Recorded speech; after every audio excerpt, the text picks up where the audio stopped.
So after 3 or 4 months in obscurity, Will Smith finally speaks out.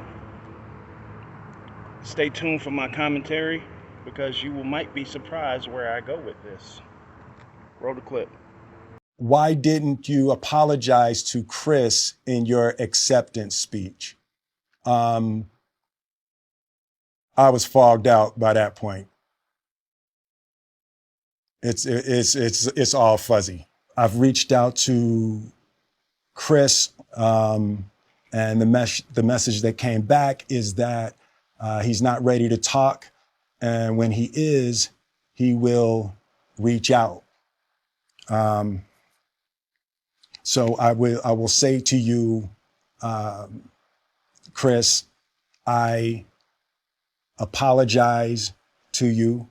My behavior was unacceptable, and I'm here whenever you're ready to talk. I want to apologize to Chris's mother.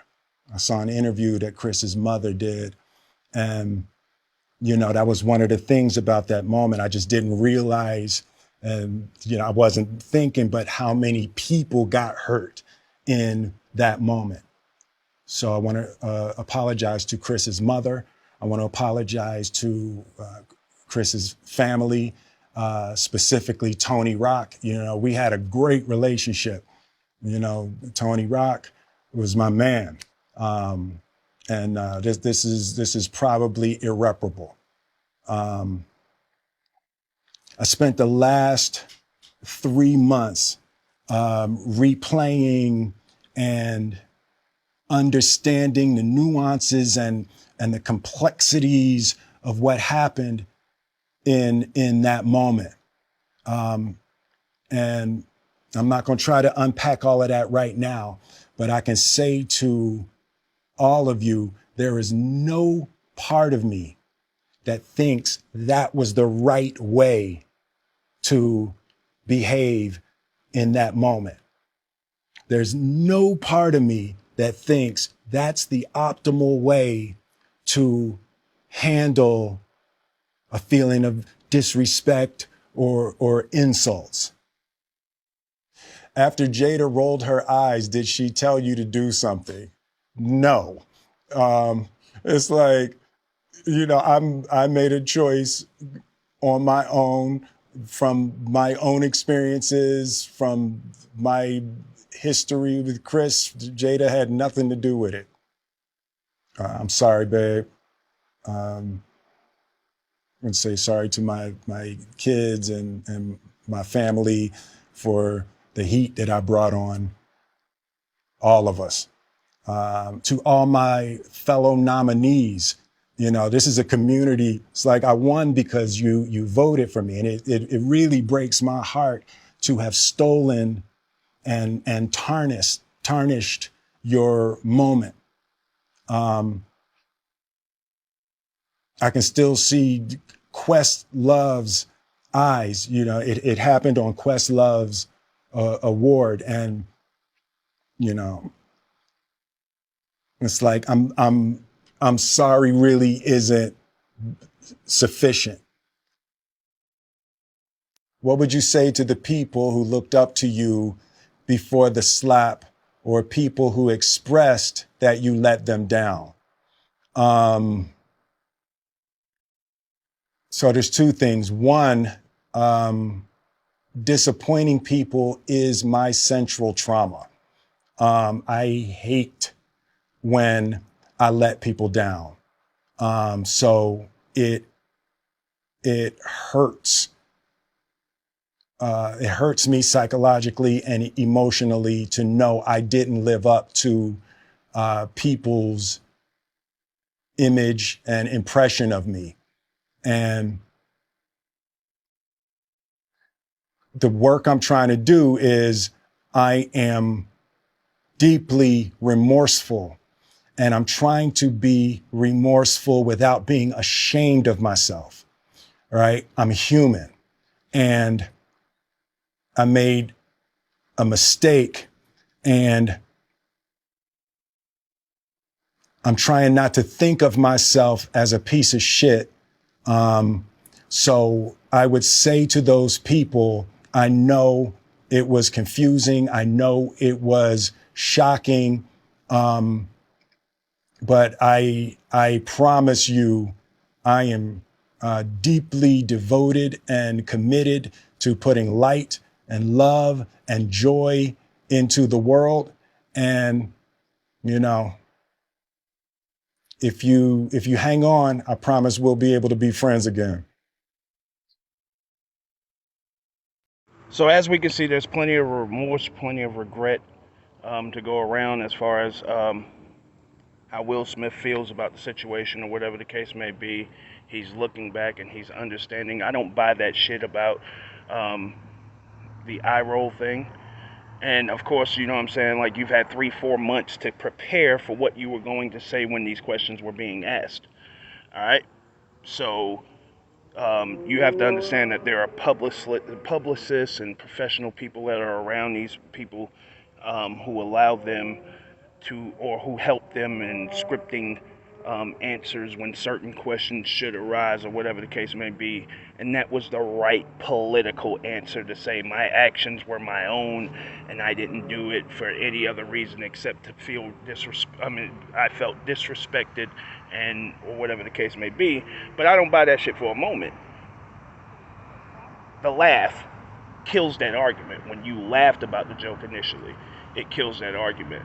Now, the history of Will and Jada against Chris Rock, we understand, we know, or whatever the case may be. But again, how can you, if you go back to my old video about the situation,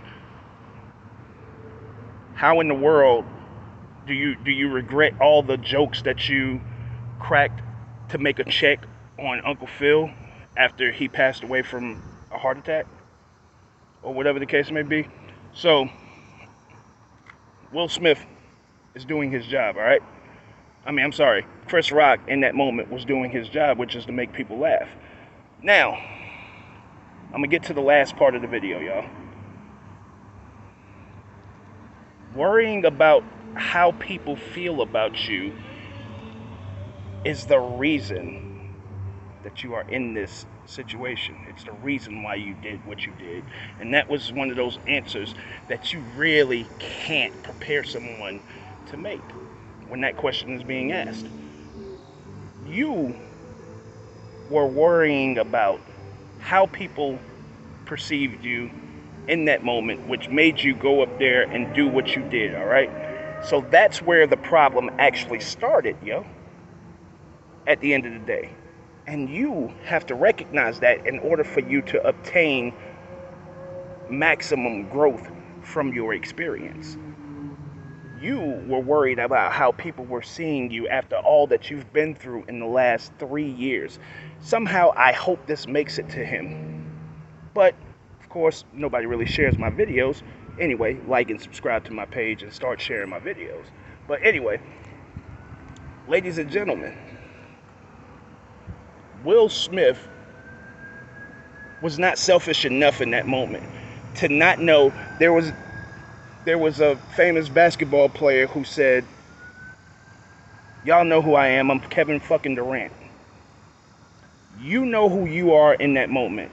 And sometimes your selfishness protects your family more than being selfless. You know what you do, you know what you bring to the table, you understand what you bring to the table, and that makes you move in an honorable sense at all times. I've given some basic, in my prior videos about this subject, I've given some basic, some other options other than the one that he chose that were viable options. But at the end of the day, you know your worth.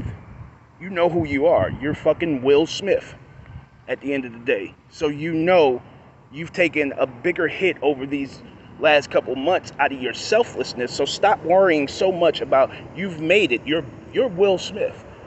Stop worrying so much about what people think and move honorably in all moments. Okay? There's things in your life that you are questioning about how you have lived up until this point within your relationship, within your life, or whatever the case may be, which was the main reason for you writing your book about a year ago, or putting your book out about a year ago. This is more about self-worth, and being selfish in some moments is actually a good thing.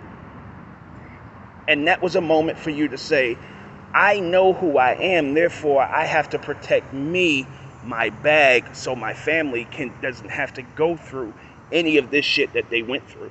You understand what I'm saying? At the end of the day, preserving yourself and preserving your own mental health, preserving your own sanity is the optimal way of moving in this situation. All of this bullshit is over. It's time for you to be honest with yourself. You've moved in a way that you were completely unselfish when you talked about the party, and you somehow started to blame yourself, the party that you threw for your wife, and you started to blame yourself because she felt some kind of way about it. And all you did that out of was love and showing this woman how you felt. This is where you're devaluing yourself, and you're not looking at yourself for your effort and the things that you actually are trying to bring to the table. So at the end of the day, I just wanted to say that. Ladies and gentlemen, if you could take anything from this, there are certain situations where it's okay for you to be selfish because you're thinking towards your future as well as the people around you. All right? I'm out. Show off.